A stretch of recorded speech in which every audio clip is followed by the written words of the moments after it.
Hey guys, it's History Behind the Warrior, and welcome to yet another God of War video. Now with us settling into the festive holiday season, I thought that today we could do a theory crafting video of sorts, talking about a group of characters that have gained quite a bit of notoriety in the last decade or so, the Wild Hunt. But HBT, those are Witcher characters, and don't belong in Norse mythology. Well, that's where you would actually be wrong. Outside of their main big exposure in pop culture through the Witcher series, more specifically the Witcher 3 Wild Hunt, the Wild Hunt themselves are an ancient and old tale that scattered throughout Europe in the age of the Vikings. And fun fact, the Wild Hunt actually do have ties to Odin. So in today's video, we will be talking about the Wild Hunt. How exactly are they tied to Norse mythology? What do they mean to it? And how exactly could the Wild Hunt actually fit into the world of God of War? But before we do start, I would super appreciate it if we could all give this video a thumbs up, guys. For those of you who don't know, unfortunately last week, YouTube has been curbing a lot of content creators, meaning that their reach and viewership wasn't as high as it was actually the week before. So sadly, many of you may have in fact not had my videos reach your sub boxes or alert you with what was going on. So it would mean a lot to me if you could just support the channel by giving it a thumbs up. Also on that topic, if you like the content that we do here and wish to see more, please do not forget to subscribe, and most importantly, tick that bell, as it will hopefully keep you in the loop of all the content that we do have coming out here. So without any further ado, let's begin, shall we? Now for those of you who are unfamiliar with the Wild Hunt, allow me to give you a brief summary of who and what they are. The Wild Hunt are a mythological faction of riders that are described as wraiths or dead beings that soar across the cold winter sky, ushering in death wherever they may roam. They were deemed by many as an omen of dark days to come, possibly a sign of the apocalypse. So because of this, they were deemed by many as reapers of the skies. Now the Wild Hunt itself was said to be composed of dead warriors, hunters, valkyries, and sometimes gods. The riders of the Wild Hunt, in fact, changed from region to region, so it was always made up of different people, depending on the culture and land one resided in, but they all had very common themes with the aspect of death. Along with this, it was said that if you were lost at night, or ever gazed upon the Wild Hunt, and they did notice you, you would mysteriously disappear, never to be heard from again or found.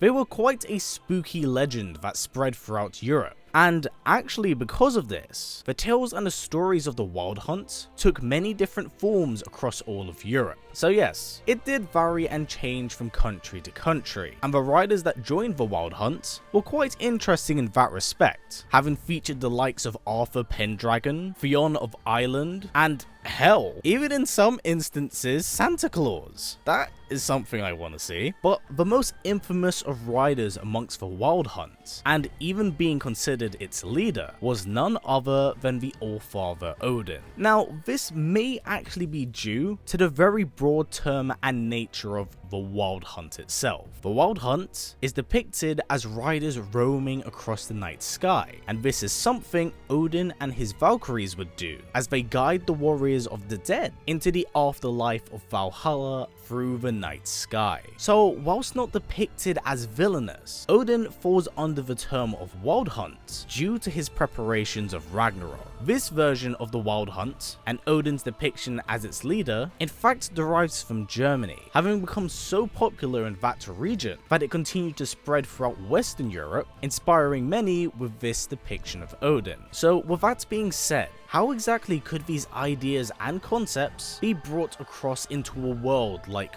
God of War? Well, with this depiction of the Norse pantheon being more in a villainless light, I think it's 100% possible. Plus, with Odin now attempting to avert the fate of Ragnarok, and having cast out the Valkyries, I believe that there is still room for the Wild Hunt to make its presence known. Plus, with the 2018 installment's extremely positive reception to the secret boss fights with the Valkyries, I feel like we're going to get something quite similar. So So with that said, how could we weave the Wild Hunt into this tale and narrative? Well, from my knowledge and understanding of the universe, as well as what we know of the tales regarding the Wild Hunt, this could be spun into one of two different ways. The first idea is that Odin's Wild Hunt could be made up of different Valkyries that we are yet to know of or see. Whilst we are introduced to 9 Valkyries in the 2018 game, in Norse mythology, there are in fact way more Valkyries. 23, I believe, if my statistics are correct. Either way, we are able to get more diversity and variety, and we get to go toe to toe with the Valkyries once more. However, many of you might say that if this is the case, why did they not guide the dead to Valhalla? Well,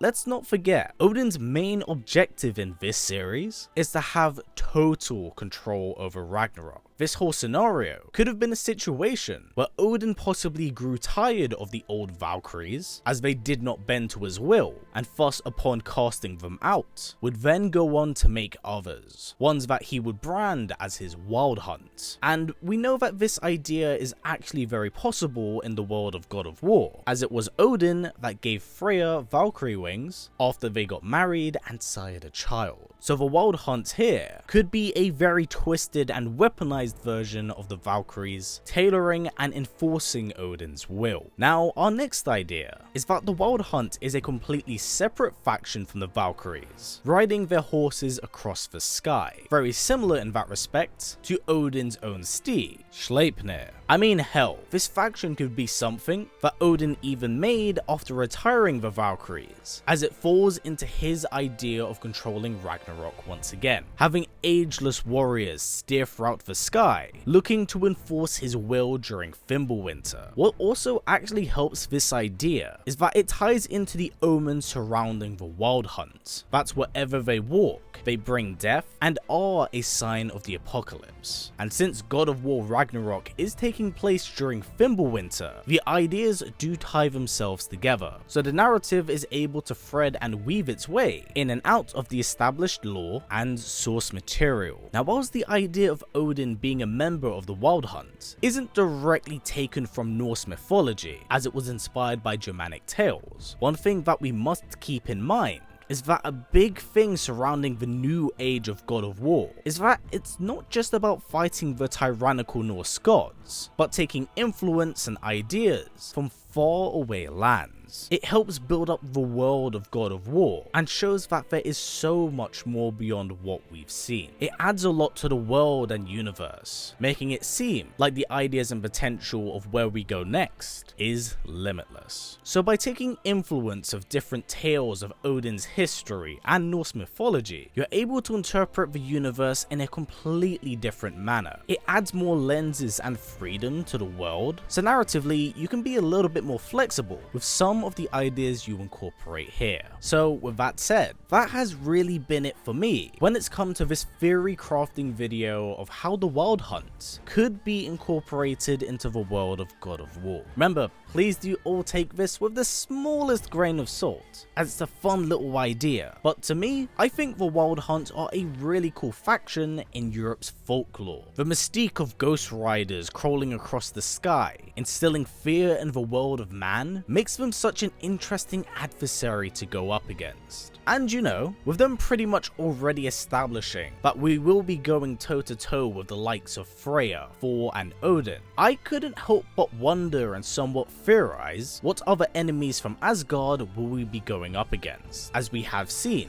that we will be battling the warriors of Valhalla. Plus, with us all now exploring the 9 realms, it would feel only right to have something chasing us as we look for a way to bring down the gods. Now, I can't lie, a large part of this video's influence has derived from my own love of The Witcher 3 Wild Hunt. It's one of my personal favorite games, as it does a lot for me, world lore and character wise, so I do hope that at least some of that influence may be taken into account here. But in also saying that, I'm not holding my breath for the Wild Hunt to make the cuts here. I just think that they are a really interesting idea and concept, but I think weaves its way into the already existing Norse mythos and world of God of War. There's a lot of ways to mix and match this into the series, and I personally think it works very well. But hey, that's just me. Now, with that said, with God of War Ragnarok coming out next year, I mean, hopefully, fingers crossed, who do you think will be the secret bosses going forward? Do you think we'll actually get the Valkyries again? Or do you believe we may get a version of the Wild Hunt, or any other faction of Asgard that I haven't mentioned here? Please do comment down below. I'm genuinely very interested to hear what you have to say. But for now, that has been it for me. So as always everyone, stay strong, stay well, and keep on fighting as Ragnarok comes for us all. Please take care everyone, and happy holidays.